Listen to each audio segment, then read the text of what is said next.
بسم الله الرحمن الرحيم. الحمد لله رب العالمين وبه نستعين، والصلاة والسلام على سيد المرسلين محمد وعلى آله وصحبه أجمعين. موضوعنا منقول عن موقع موضوع دوت كوم بعنوان علاج السعال بالأعشاب بواسطة أنوار صافي، آخر 1 يوليو 2018.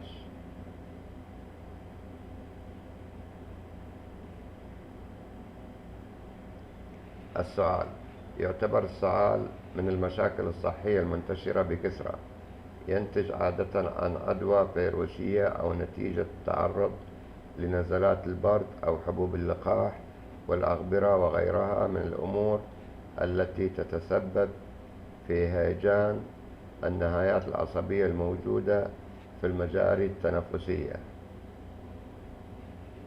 ومن خلال السعال يقوم الجسم بمحاولة لطرد الأجسام الغريبة ومحاولة تصفية المجاري التنفسية. علاج السعال بالأعشاب: شاي الزعتر. تعد عشبة الزعتر من العلاجات المساهمة بشكل أساسي في التخلص من السعال وعلاج التهابات الجزء العلوي والقصبات، نظرا لاحتوائها على مكونات ومركبات قادرة على تقليل الالتهابات. ويمكن إضافة القليل من عصير الليمون والعسل لشاي الزنجبيل لزيادة مفعوله. مغلي الفلفل الأسود مع العسل. يحتوي الفلفل الأسود على مكونات قوية تعزز من عمل الدورة الدموية، ويعمل العسل كمرطب للسعال والكحة. جذور الأرقسوس: يتم استخدام الأرقسوس بعد نقع جزء منه في الماء المغلي ولمدة 24 ساعة لاحتوائه على خصائص مقاومة للالتهابات وتهيج الحلق. شراب الزنجبيل: يعتبر شراب الزنجبيل من الأعشاب الطبيعية الغنية بمضادات الهستامين والاحتقان، ولهذا يشير الأطباء والمختصون له لعلاج نزلات البرد والزكام. خشب الدرداء الزلق: يمكن إضافة القليل من القرفة لها وإعداد مشروب غني بمخففات الأعراض الالتهابية. لحاء الكرز البري: يستخدم في علاج السعال لاحتوائه على خصائص مهدئة للسعال، وهو بهذا يدخل في صناعة الأدوية المضادة له. الكركم: يستخدم في علاج السعال الجاف من خلال إضافة ملعقة صغيرة من مسحوق الكركم لنصف كوب ماء مغلي مع القليل من العسل وغليه لمدة 3 دقائق. وينصح بتناوله يوميا إلى أن يتم التخلص من أعراض السعال. ويمكن أيضا إضافة ملعقة من مسحوق الكركم لملعقة من بذور الكرة الحمراء وغليها في كوب من الماء وتناوله 3 مرات يوميا. الليمون: يحتوي الليمون على خصائص مضادة للالتهابات ومكافحة العدوى لما يحتوي عليه من فيتامين سي. ويمكن إعداد هذا الشراب من خلال مزج القليل من العسل مع عصير الليمون وشربه عدة مرات خلال اليوم، أو يمكن إضافة القليل من الفلفل الأسود لكوب الليمون والعسل وشربه.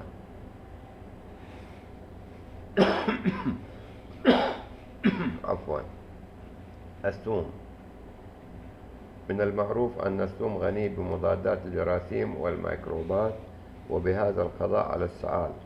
ويكون هذا من خلال غلي 3 فصوص ثوم في كوب من الماء المضاف إليه أوراق الزعتر، ثم إضافة القليل من العسل إليه قبل تناوله. ويمكن أيضا تناول فص من الثوم المفروم أو المهروس مع إضافة القليل من العسل أو زيت القرنفل لتخفيف حدة الالتهابات. متى ينصح بزيارة الطبيب؟ تجدر الإشارة إلى ضرورة زيارة عيادة الطبيب في حال تفاقم الأمر وخرج عن السيطرة، والذي سيكشف الأسباب خلف الإصابة بالسعال ووصف الدواء المناسب. والسلام عليكم ورحمة الله وبركاته.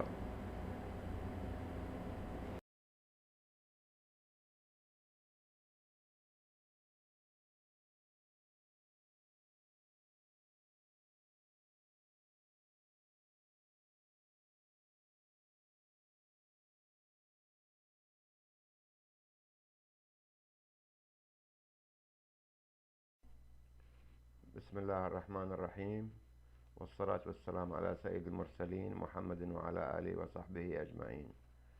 نقدم لكم اليوم موضوع عسل فور ايفر ليفينج غني بغذاء ملكات النحل الفريد من نوعه بالشرق الأوسط. العبوة نصف كيلو، السعر 65 ريال فقط. إنه مخزون منزلي للجودة الطبيعية، يعتبر مصدرا مباشرا للطاقة لاحتوائه على الكربوهيدرات والأملاح المعدنية مثل البوتاسيوم والفسفور، ذو طعم رائع. ويستخدم مادة للتحلية، سهل الهضم بالنسبة للكبار والصغار، يحتوي على 100 كالوري في 30 جرام، يمدك بمجموعة من الفيتامينات والأملاح المعدنية والأنزيمات والبروتينات والحوامض الأمينية.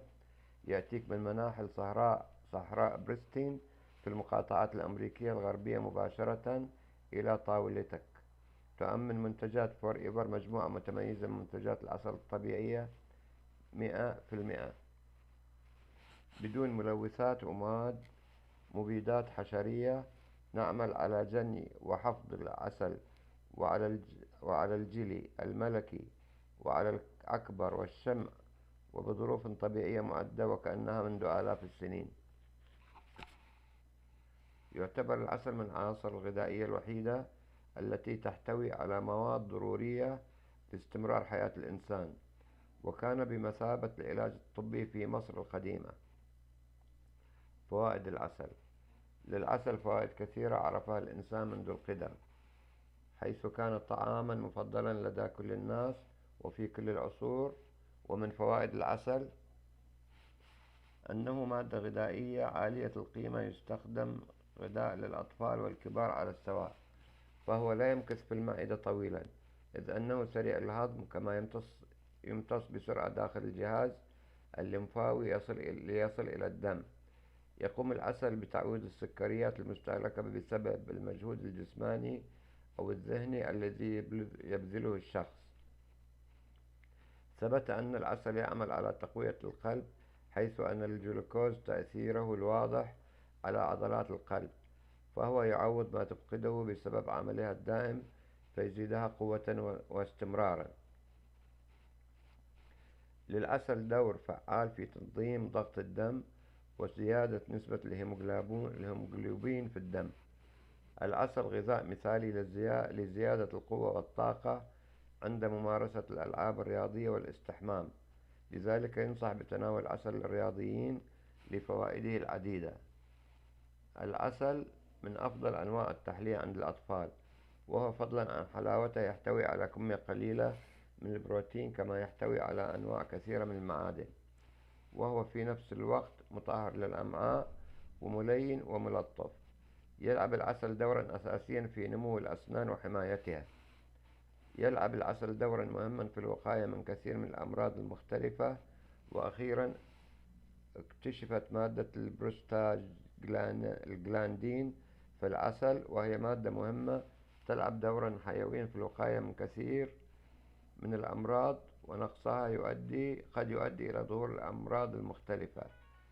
الأمراض التي ثبت علاجها بالعسل. استخدم الإنسان العسل منذ القدم في علاج الكثير من الأمراض، وقد أثبت الطب الحديث أن للعسل دورا مهما في علاج: 1. اضطرابات الجهاز الهضمي، حيث يعمل العسل على إلغاء الحموضة الزائدة في المعدة، والتي تؤدي غالبا إلى القرحة، وقد استعمل كثيرا من الأطباء في علاج قرحة المعدة والأثني عشر. ثبت أن للعسل تأثيرا قويا لمرض الكبد لاحتوائه على الجلوكوز، حيث يزيد مخزون الكبد من السكر وينشط عملية التمثيل في الأنسجة. استعمل العسل في علاج أمراض الجهاز العصبي، وقد أظهر نتائج طبية منذ القدم. كان العسل يستخدم في علاج الأرق. يفيد العسل في علاج التهاب الجفون والقرنية وتقرحها. ثبت من التجارب العديدة أن مرضى السكر تنخفض نسبة السكر في دمائهم، فتصبح كما في الأصحاء إذا تناولوا العسل، والسبب في ذلك وجود مادة مؤكسدة تجعل تمثيل سكره أكثر سهولة في الجسم، فلا يظهر نسبة مرتفعة في الدم. ولقد ثبت فائدة العسل تماما إذا كان مرض البول السكري، ولا يرجع إلى انعدام الأنسولين تماما، وإنما يرجع إلى صعوبة تنبيه الخلايا التي تفرزه في الدم. اكتشف الباحثون أحد الأحماض الدهنية في العسل توقف انقسام الخلايا النشطة، وبهذا تكون هذه المادة مضادة للسرطان، حيث توقف نشاط خلايا السرطان العديدة الانقسام. العسل يشبه المضادات الحيوية، إذ له القدرة على إبادة الكثير من الميكروبات والفيروسات والفطريات. 8. استعمل العسل في علاج كثير من الأمراض الجلدية المختلفة. 9. يفيد العسل في علاج كثير من حالات الأطفال، مثل